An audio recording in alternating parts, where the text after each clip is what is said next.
नमस्कार दोस्तों, only for Hindi में आपका फिर से स्वागत है। पिछले सारे वीडियोज़ में हमने ड्यूअल स्टार्टर देखा था, रिवर्स फॉरवर्ड स्टार्टर देखा था, semi automatic star delta starter देखा था, नॉर्मल स्टार डेल्टा स्टार्टर देखा था।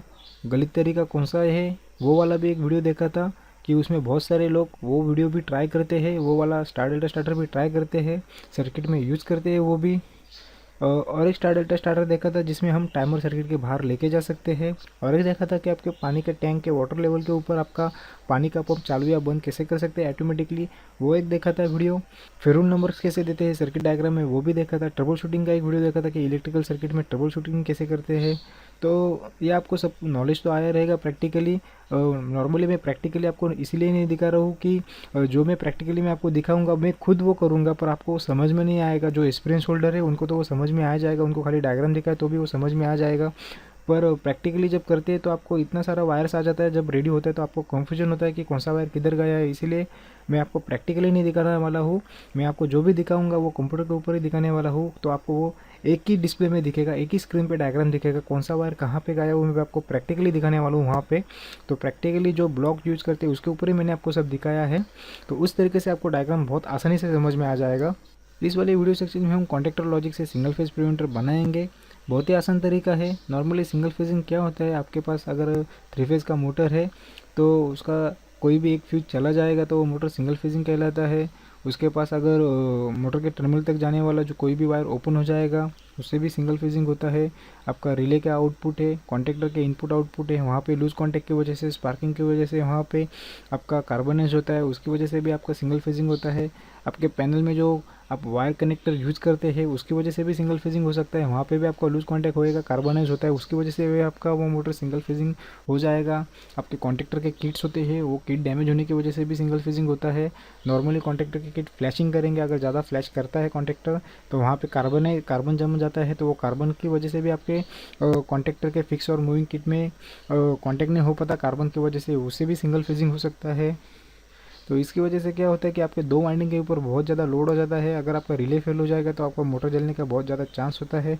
उसमें सिंगल फेजिंग में मोटर आपकी अलग ही साउंड करती थी, बहुत ज़्यादा साउंड करने लगती है, ज़्यादा लोड भी नहीं ले पाएगी वो।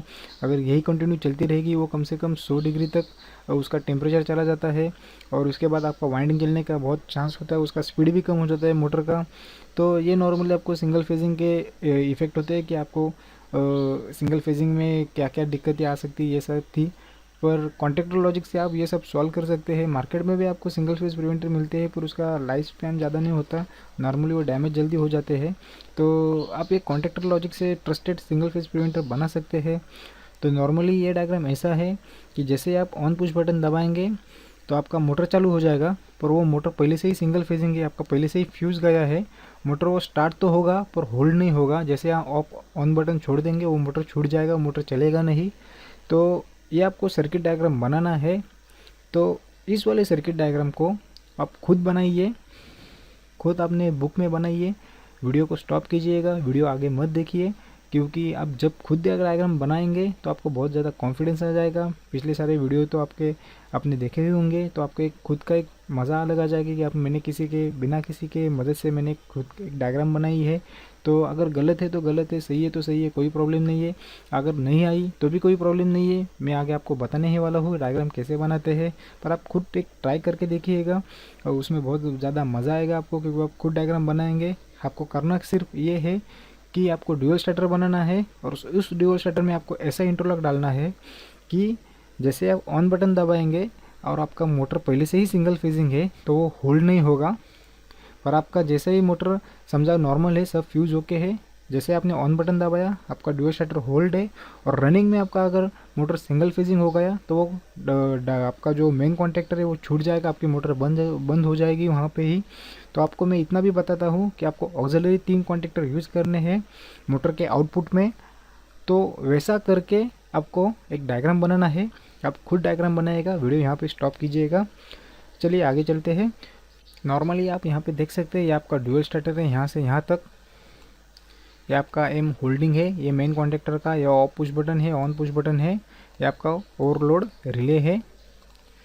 तो यहाँ पे मैंने ये 3 यूज़ किए हैं, ऑक्सिलरी कॉन्टैक्टर के एनो यूज़ किए हैं यहाँ पे। आइए देखते हैं वो मैंने क्या दिया है सर्किट में। ये आपका मोटर है, ये वाला आपका मोटर है, तो यहाँ से मोटर टर्मिनल से मैंने 3 फेज़ निकाले हैं, ये RY भी मैंने यहाँ से निकाले हैं।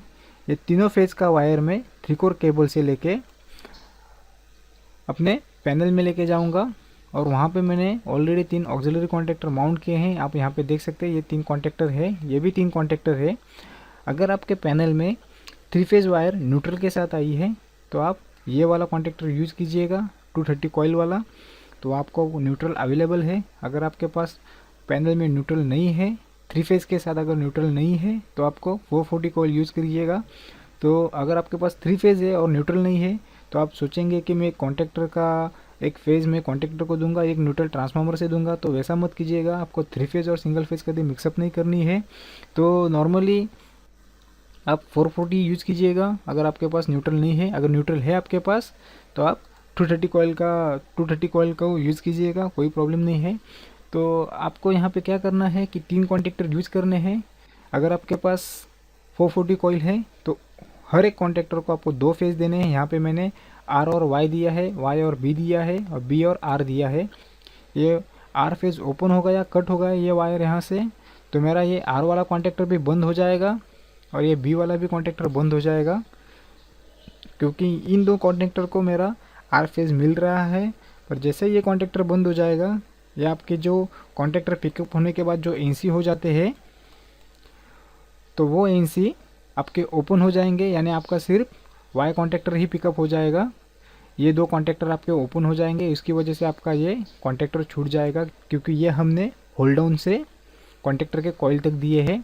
अगर आपका R फेज़ ओपन होता है तो आपका R कॉन्टेक्टर छूट जाएगा और B कॉन्टेक्टर छूट जाएगा, सिर्फ Y ही पिकअप रहेगा और आपका ये सर्किट कंप्लीट नहीं हो जाएगा।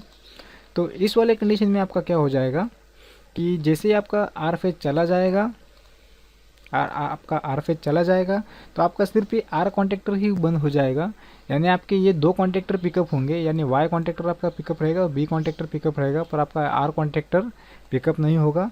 उसकी वजह से ये होल्ड डाउन यहाँ से जाने वाला था पहले आपके मोटर के पास, उसका सर्किट कंप्लीट नहीं होगा, उसकी वजह से ये छूट जाएगा क्योंकि आपका R फेज़ ओपन हो गया है। तो इसी तरीके से आप इंटरलॉकिंग कर सकते हैं, बहुत ही आसान तरीका था।